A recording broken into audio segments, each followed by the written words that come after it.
ముందే యేసుక్రీస్తు ముందే చెప్పాడు, నా యొక్క రాకడ వచ్చే సూచనలు ఏంటంటే అక్కడక్కడ భూకంపాలు వస్తాయి, అక్కడక్కడ యుద్ధాలు వస్తాయి, అక్కడక్కడ ప్రళయాలు వస్తాయి, సునామీలు వస్తాయి, మనుషుల మీద మనుషులు ఎగుస్తారు, రాజుల మీద రాజులు ఎగుస్తారు, దేశాల మీద దేశాలు ఎగుస్తాయి, చాలా కరువులు కాటకాలు వస్తాయి, అంజూరపు చెట్టు చిగురించు కాలమనే దేవుడు ద్వారం దగ్గర ఉన్నారని మీరు గుర్తించండి అని అనేకమైన సూచనలు ఆయన చెప్పుకుంటూ వచ్చాడు ఆయన. ఆమేన్, హల్లెలూయా. ఇప్పుడు దేవుడు చెప్పినట్లుగానే అక్కడ యుద్ధాలు జరుగుతూ ఉన్నాయి, కరువులు వచ్చినాయి, కాటకాలు వచ్చినాయి, తెగుళ్ళు వచ్చినాయి, భయంకరంగా యుద్ధాలు వస్తూ ఉన్నాయి. ఇప్పుడు 3వ ప్రపంచ యుద్ధం స్టార్ట్ అవడానికి ఆల్రెడీ ప్రపంచం సన్నాహం అవుతా ఉంది. హల్లెలూయా. కానీ 3వ ప్రపంచ యుద్ధం స్టార్ట్ అయిపోయిందంటే దానికి ముందే క్రీస్తు రావాలి కదా, దానికి ముందే క్రీస్తు చంద్రులు కలవాలి కదా. అయితే క్రీస్తు వచ్చి కలవాలి అంటే దాన్ని చూసే కన్నులు కూడా ఉండాలి. ఆమేన్, హల్లెలూయా. అందుకే యేసుక్రీస్తు అన్నాడు శిష్యులతో, వినుచున్న మీ చెవులు ధన్యములైనవి, చూచుచున్న మీ కన్నులు ధన్యములైనవి. ఎందుకంటే శాస్త్రులు, సద్దుకేయులు, హేరోదీయులు వారికి అందరి విషయాలేవో వారికి అందరిని చూపేదో ఈ శిష్యులు కలుగుతూ ఉంటారు. హల్లెలూయా. వీళ్ళు వాక్యము తెరవబడి ప్రత్యక్షపరచబడి వాక్యము వారికి ఏదైతే ప్రవక్తలు ప్రవచించారో ఆ ప్రవక్తల యొక్క వచనాలు ఎప్పుడైతే వీళ్ళకి తెరవబడతా ఉన్నాయో వీరిని సాక్షాత్తు దేవుణ్ణి వీళ్ళు కలుసుకున్నారు. హల్లెలూయా. కానీ శాస్త్రులు, సద్దుకేయులు మాత్రం నువ్వు దేవుడువా, మాకు తెలియదేంటి, మీ అమ్మ వాటర్ పోయి మీ అమ్మ మా చుట్టూ మా గ్రామాల చుట్టూ తిరిగేది, మీ అన్నదమ్ములు అందరూ మా డోర్లు మా కిటికీలు అలా చేసేది, మీ వాటర్ పనులు అందరూ మాకు తెలియదా, మీ అమ్మ నాన్న అందరూ మాకు తెలుసు, మీ అన్నయ్యలు మా డోర్లు చేశారు అని చెప్పి వాళ్ళు ఎటకారం చేస్తూ హేళన చేస్తూ రకరకాలుగా మాట్లాడుతూ ఉన్నారు, చాలా అపహాస్యం చేస్తూ ఉన్నారు, చాలా నిందలేస్తూ ఉన్నారు యేసుక్రీస్తుని. నువ్వు దేవుడు ఏంటి, అసలు మనుషులు పాపాలు క్షమించడానికి అధికారం ఎక్కడది అని చెప్పి వాళ్ళు రకరకాలుగా మాట్లాడుతూ ఉన్నారు. అయితే అక్కడ జరిగేది ఏంటంటే శాస్త్రులకి, సద్దుకేయులకి, హేరోదీయులకి అందని యొక్క రివల్యూషన్ ఏదో ప్రత్యక్షత ఏదో ఈ శిష్యుడు కనబడతా ఉంది. ఏంటంటే ఆ రోజు యేసుక్రీస్తు భూమి మీదకి వచ్చి కలవడానికి కొన్ని సూచనలు ఉన్నాయి. యేసుక్రీస్తు శిష్యులను కలవడానికి, మెస్సియా భూమి మీదకి వచ్చి రావడానికి కొన్ని సూచనలు వాళ్ళకు ఉన్నాయి. ఏంటో సూచనలు అంటే మనం చూద్దాం, కొన్ని విషయాలు మనం చూద్దాం. ఇప్పుడు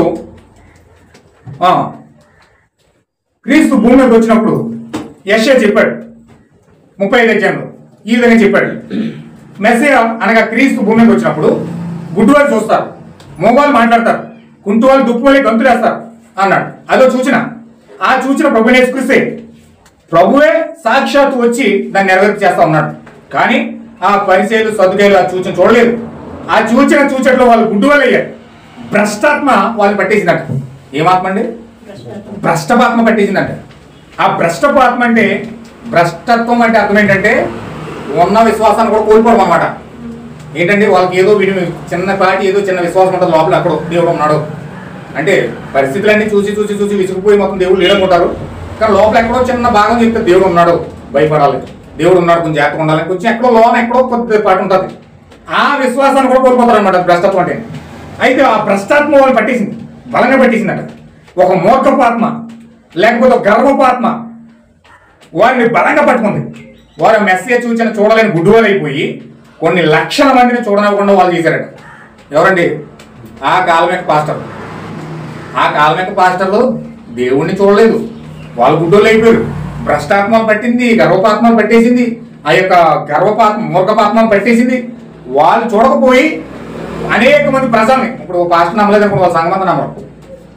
ఆ పాస్టర్ నమ్మలేదు అనుకోండి, ఆ సంఘంలో 100 మంది ఉన్నారు, 200 మంది, 300 మంది ఉన్నాయి, ఎంతమంది ఉన్నా సరే ఆ పాస్టర్ మాట వింటారు కానీ వేరే మాట వినరు. అందుచేత వాళ్ళు నమ్మలేరు అనమాట, నమ్మరు. ఆ పాస్టర్ చెప్పింది నమ్మరు.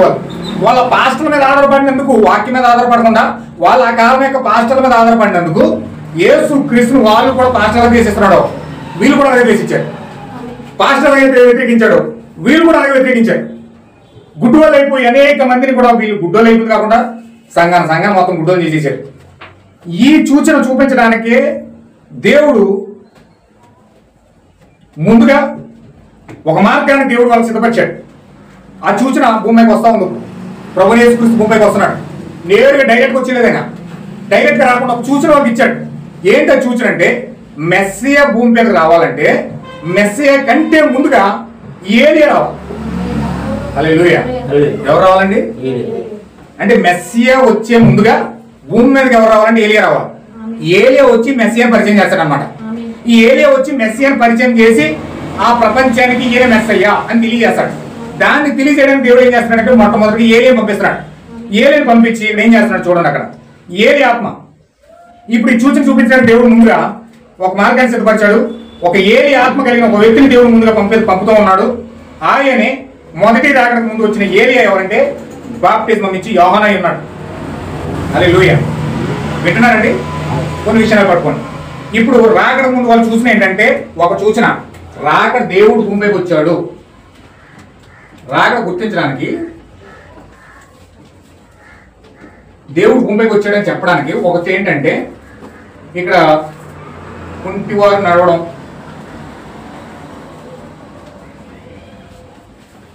గుడ్డివారు చూడటం,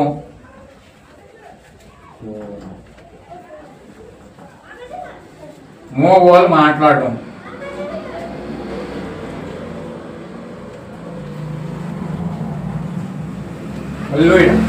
ఇది ఒక సూచన. రెండో సూచన ఏంటంటే ఈ రాకడకు ముందే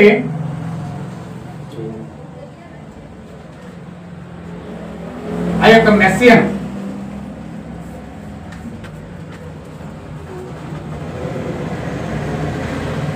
పరిచయం చేయడానికి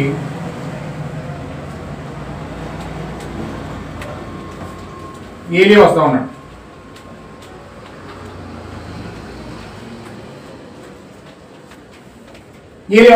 ఇది రెండో చూసిన. అంటే దేవుడు భూమిపైకి రావాలంటే ముందు ఎవరు రావాలండి? ఏలియా రావాలి. ఏలియా వచ్చి యేసుక్రీస్తుని పరిచయం చేయాలి. కానీ ఇక్కడ ఏం జరిగింది చూడండి. ఏలియా వచ్చి యేసుక్రీస్తుని పరిచయం చేయాలి. లేఖనాల ప్రకారం యెషయా గ్రంథం 40 అధ్యాయంలో 3వ వచనంలో యెషయా ఈ యొక్క బాప్టిజం నుంచి యోహాను కోసం ప్రవచించాడు. యెహోవాకు మార్గం సిద్ధపరచడానికి ఏలియా వస్తాడని చెప్పాడు. మలాకి కూడా దీనికోసం చెప్పాడు 3వ అధ్యాయంలో. ఇదిగో నాకు ముందుగా మార్గం సిద్ధపరచడానికి నేను నా దూతను పంపుతున్నాను. మీరు వెతుకుచున్న ప్రభు అనగా మీరు కోరి నిబంధన దూత ఆయనే. ప్రభువు యేసుక్రీస్తు తన ఆలయానికి హఠాత్తుగా వచ్చును. ఇది ఆయన వచ్చిచున్నాడని సైన్యములు అధిపతి యెహోవా సెలవిచ్చుచున్నాడు అన్నాడు. ఆ దూత బాప్టిజం ఇచ్చి యోహానని స్వయంగా యేసుక్రీస్తు ప్రభువే లోకస్వార్త 7వ అధ్యాయంలో 24వ వచనంలో చెప్పాడు. ఆయన ఈ యోహాను కోసం మలాకి ప్రత్యేకంగా చెప్పాడు. మలాకి గ్రంథం 4-5 అధ్యాయంలో ఈ విధంగా మలాకి ప్రవచించాడు. యెహోవా నియమించిన భయంకరమైన మహాదినం రాకమునుపు నేను ప్రవక్త ఏలియాని మీ అంతకు పంపుదును. నేను వచ్చి దేశాన్ని శపింపకున్నట్లు అతడు తండ్రుల హృదయాన్ని పిల్లల తట్టును, పిల్లల హృదయాన్ని తండ్రుల తట్టును తిప్పును అన్నాడు. అదే ప్రవచనం నెరవేరేటప్పుడు దేవుడు గాబ్రియేలు దూతను మందిరంలో బలిపీఠం దగ్గర ధూపం వేయించిన జకరియా దగ్గరికి వచ్చి మలాకి చెప్పిన అదే ప్రవచనాన్ని జ్ఞాపకం చేశాడు. హల్లెలూయా. కొంచెం మీరు జాగ్రత్తగా గమనించాలి.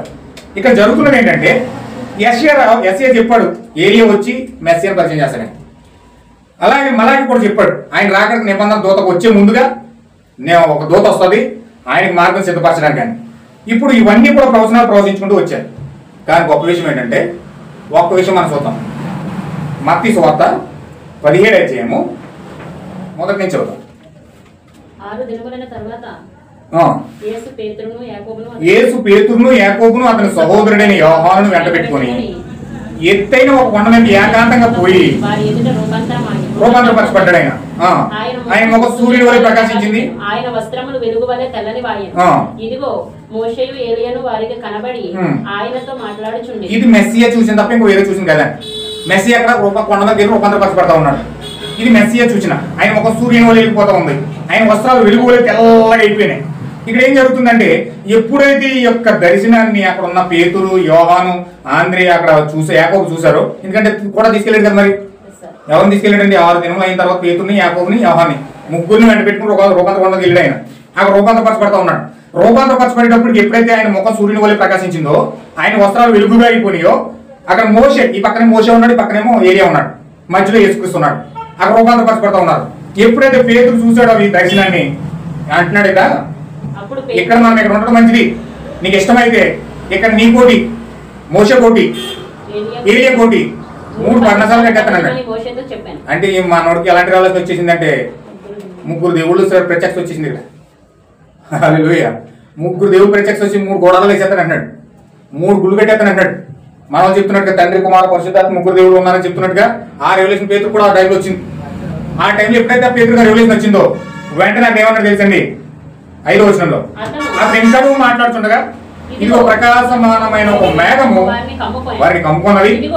ఈయన నా ప్రియకుమారుడు, ఈయన యందు నేను ఆనందిస్తున్నాను. ఈయన మాట వినుడని ఒక శబ్దము ఆ మేఘముల నుండి పుట్టెను. నువ్వు గుడారాలు కట్టడం కాదు, నువ్వు పెద్ద చర్చిలు కట్టడం కాదు, మనుషుల కోసం కాదు కట్టే గుడారం. నేను ఆల్రెడీ గుడారం కట్టుకున్నాను. ఆయనే ప్రభువు యేసుక్రీస్తు. ఇప్పుడు ఆ గుడారంలో నేను నివసించడానికి ఇష్టపడుతున్నాను. అస్సలైన గుడారం అది. ఆయన మాట నన్ను అన్నాడు. హల్లెలూయా. పేతురు అనుకుంటున్నాడు చర్చి కట్టేస్తే పెద్ద ఆశీర్వాదం అని చెప్పేసి చర్చిలు కట్టడానికి ప్లాన్ చేస్తున్నాడు. రూపాంతరం మీద ఇక్కడ ప్రతి పరిశుద్ధం చాలా మంది కొంచెం రెవల్యూషన్ వచ్చినప్పుడు కొంచెం బయటపడి వచ్చినప్పుడు అలాగ ఆలోచిస్తారు. ఈ చర్చి మంచిది, ఈ చర్చి మంచిది, ఇక్కడ ఉంటే ఆశీర్వాదం ఉంటుంది, ఇక్కడ ఉంటే ఆశీర్వాదం ఉంటుంది, ఈ చర్చి ఆశీర్వాదం ఉంటుంది, ఇక్కడ దెయ్యాలు ఉంటాయి, అక్కడ భూతాలు ఉంటాయి అంటే స్థలాలు నిర్ణయించేస్తారు. కానీ వాస్తవంగా చర్చిల్లో ఏమీ లేదు, కానీ గుడుల్లో ఏమీ లేదు, కానీ అవన్నీ గోడలు. కానీ అస్సలైన దేవాలయం ఎవరంటే ప్రభువు యేసుక్రీస్తు ఉన్నాడు. ఆమేన్. హల్లెలూయా. నిజమైన దేవాలయం యేసుక్రీస్తు ఉన్నాడు. ఆయనలో నివసించడానికి ఇష్టపడుతున్నానని చెప్పి ఆయన ఏం చేశాడంటే స్వరం పలికింది. అక్కడ ఎప్పుడైతే స్వరం వచ్చిందో వెంటనే శిష్యులు ఈ మాట విని ఓర్లబడి ఇంకా సాష్టాంగపడిపోయిగా భయవేసేసింది. ఆ యొక్క దర్శనం చూసి ఆ మాటిని ఓర్లబడిపోయారు, మిక్కిలి భయపడగా యేసు వారి వద్దకు వచ్చి వారిని ముట్టి లెండి భయపడకూడని చెప్పాను. వారి కన్నులు ఎత్తి చూడగా దర్శనం అంతకు ముందు దర్శనం చూసినప్పుడు మోసే ఉన్నాడు, పక్కన ఏలియా ఉన్నాడు, మధ్యలో యేసుక్రీస్తున్నాడు. కానీ ఎప్పుడైతే ఆ యొక్క హస్తం వచ్చి పైకి లేపిందో బోర్లో పడిపోయినప్పుడు పైకి లేచేటోటి యేసుక్రీస్తు తప్ప ఎవరు లేరు. అప్పుడు వారి కన్నులు ఎత్తి చూడగా యేసు తప్ప వారికి ఎవరు కనపడలేదు. వారు కొండ దిగి వచ్చి ఉండగా మృతుల్లో నుండి లేచి వరకు ఈ దర్శనము మీరు ఎవరితోనూ చెప్పకూడని యేసు వారికి ఆజ్ఞాపించాడు. అప్పుడు ఆయన శిష్యుడు ఇలాగైతే ఏలియా ముందుగా రావాలని శాస్త్రులు ఎందుకు చెప్పుచున్నారని ఆయన అడిగి. ఆమేన్. హల్లెలూయా. అంటే అక్కడ ఉన్నది ఏంటంటే వాళ్ళ యొక్క సిద్ధాంతం ఏంటంటే వాళ్ళు దేనికోసం ఎదురు చూస్తున్నారంటే ఏలియా కోసం ఎదురు చూస్తున్నారు. ఎవరు వింటున్నారా? ఏలియా కోసం ఎదురు చూస్తున్నారు. అంటే వీళ్ళ యొక్క మెయిన్ టార్గెట్ ఎక్కడ పెట్టారంటే ఏలియా మీద పెట్టారు. ఏలియా వస్తాడు, ఏలియా వచ్చి క్రీస్తుని పరిచయం చేస్తాడు, మెస్సియాని పరిచయం చేస్తాడు అని టార్గెట్ అంతా ఏలియా మీద పెట్టారు. ఏలియా వస్తాడని ఎదురు చూస్తున్నారు. కానీ ఇక్కడ గొప్ప విషయం ఏంటంటే జరిగింది ఏంటంటే ఈ దర్శనం వాళ్ళు చూస్తారు. దర్శనం చూసిన తర్వాత డౌట్ వచ్చేసింది, ఏలియా రావాలని చెప్తున్నారు కదా, ఏలియా రాకుండా నువ్వు వచ్చేసి ఏంటి? అలా వాస్తవంగా ఏలియా వచ్చాక మెస్సియా రావాలి. అది బైబిల్ ప్రవచనం, ప్రవక్తల ప్రవచనం. కానీ ప్రవక్తలు ప్రవచించిన ప్రవచనాన్ని అక్కడ పెట్టుకుని మెస్సియా వచ్చేసాడు. ఇక్కడ వీళ్ళు ఎప్పుడైతే రూపాంతరపరచబడ్డాడో ఆయన వస్త్రాలు దగ్గర మెరిచిపోయినాయో, ఆయన యొక్క ముఖ సూర్యుని వల్ల దగ్గర మెరిచిందో, ఆయన పరలోకం నుంచి శబ్దం వచ్చింది, ఈయన ప్రియకుమారుడు, ఈయన యందు నేను ఆనందిస్తున్నానని. ఎప్పుడైతే మాట విన్నారో వాళ్ళకి అర్థమైంది ఈయనే మెస్సియా. ఎవరు మెస్సియా? దేవుడు ఏదైతే సూచన ఇచ్చాడో సూచన ప్రకారం మెస్సియాగా ఆయన వచ్చేసాడు. కానీ మెస్సియా కంటే ముందు ఎవరు రావాలి? ఏలియా రావాలి. అయితే శిష్యుడు డౌట్ వచ్చిందండి. శిష్యులకు డౌట్ వచ్చింది. ఏమని డౌట్ వచ్చిందంటే, ఎలాంటి డౌట్ వచ్చిందంటే శిష్యులు ఇక్కడ ఏలియా ముందుగా రావాలని శాస్త్రం చెప్తున్నారు కదా, లేఖనాలు చెప్తున్నాయి కదా, శాస్త్రులు దాన్ని ప్రసంగం చేస్తున్నారు కదా, మరి నువ్వు వచ్చేసేటి? యేసు వాళ్ళ దగ్గరికి వచ్చి రూపాంతరపరచబడినప్పుడు వాళ్ళు గుర్తుపట్టారు మెస్సియా అని. అయితే వాళ్ళు అడుగుతున్నారు, శిష్యులు అడుగుతున్నారు, ఇలాగైతే ఏలియా ముందుగా రావాలని శాస్త్రులు ఎందుకు చెప్తున్నారని అడుగుతున్నాడు. 11వ వచనం. అందుకైన ఏలియా వచ్చి సమస్తమును చక్కబెట్టినన్నమాట నిజమే. అయినను ఏలియా ఇదివరకే వచ్చెను, వారు అతను ఎరుగక తమకిష్టము వచ్చినట్లుగా అతను ఎడల చేసి, మనిషి కుమారుడు కూడా అలాగే వారి చేత శ్రమలు పొందబోచున్నాడని మీతో చెప్పుచున్నానని. అప్పుడు ఆయన బాప్తిస్మిచ్చి యోహాను గురించి తమతో చెప్పానని శిష్యులు గ్రహించి. ఇక్కడ క్రైస్తవులు అందరూ కూడా యేసుక్రీస్తు కోసం ఎదురు చూస్తున్నారండి. ఇప్పుడు యేసుక్రీస్తు సేమ్ అలాగే ఇక్కడ బాప్తిజం ఇచ్చి యోహాను కోసం వీళ్ళందరూ కూడా ఎదురు చూస్తున్నారు, ఏలియా కోసం చూస్తున్నారు.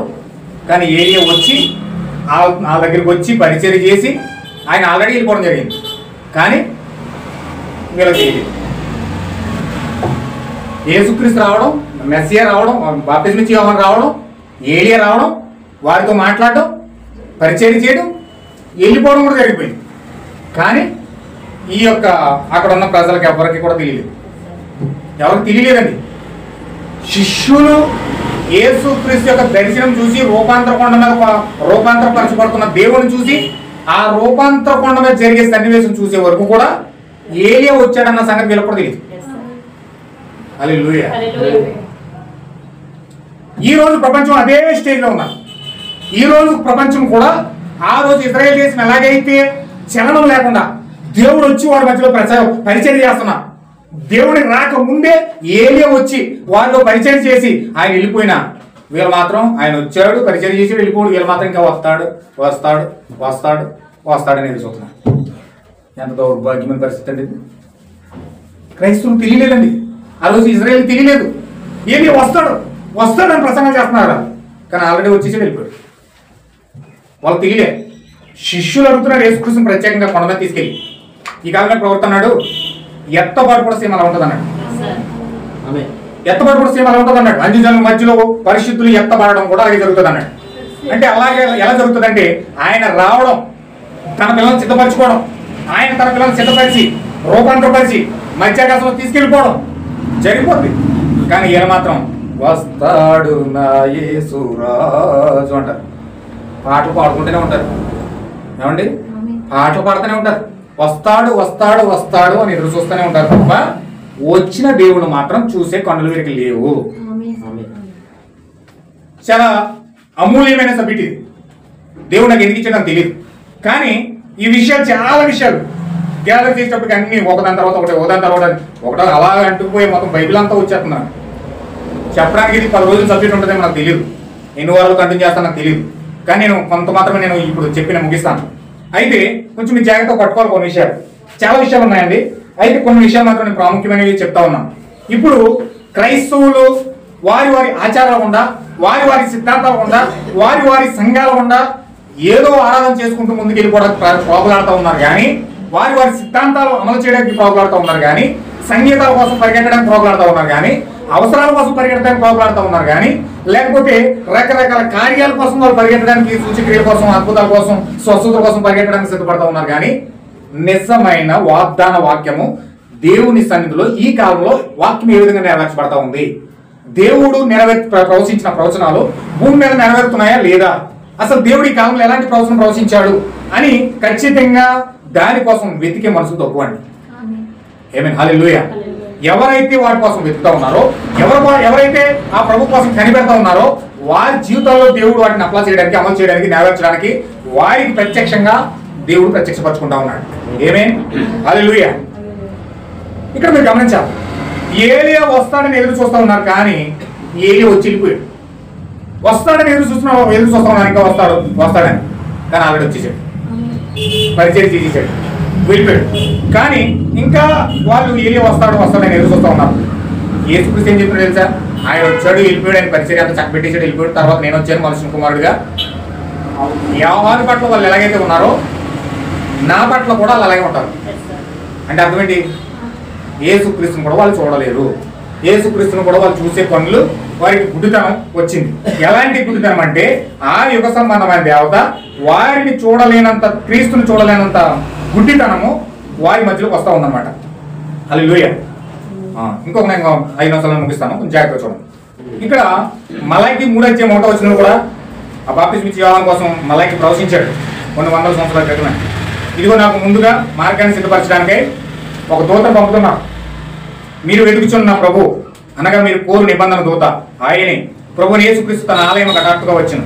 ఇదిగో ఆయన వచ్చిచున్నాడని సైన్యములకు అధిపతి యెహోవా సెలవిస్తున్నాడు. ఆ దూత బాప్తిస్మం ఇచ్చే యోహాను అని స్వయంగా ప్రభుని యేసుక్రీస్తే లోకాసువార్త 7వ అధ్యాయంలో 24వ వచనం చెప్తా ఉన్నాడు. ఈ యోహాను కోసం మలాకి కూడా ప్రత్యేకంగా చెప్పాడు. ఇక్కడ ఆయన 3వ ప్రపంచ యుద్ధానికి రాకముందే, ఆ యొక్క అరిమేయ యుద్ధం రాకముందే ఈ ఏరియా వచ్చి తండ్రుల హృదయాన్ని పిల్లలు తిప్పుతాడని. ఇక్కడ లోకాసువార్త 1వ అధ్యాయం 14వ వచనం మనం చదివితే ఇక్కడ ఆ ప్రవచనాన్ని నెరవేర్చడానికి ఆ దూత మలాకీలో ఏదైతే ప్రవచించాడో, యెషయాలో ఏదైతే ప్రవచించాడో, ఆ మీకాలో ఏదైతే ప్రవచించాడో ఆ ప్రవచనాలు పట్టుకుని గాబ్రియల్ దూత బాప్తిస్మం ఇచ్చే యోహాను అని నాన్నగారి దగ్గరికి వచ్చింది. ఎవరు వింటున్నారా? బాప్తిస్మం ఇచ్చే యోహాను నాన్నగారు యాజకుడు అని. ఆయన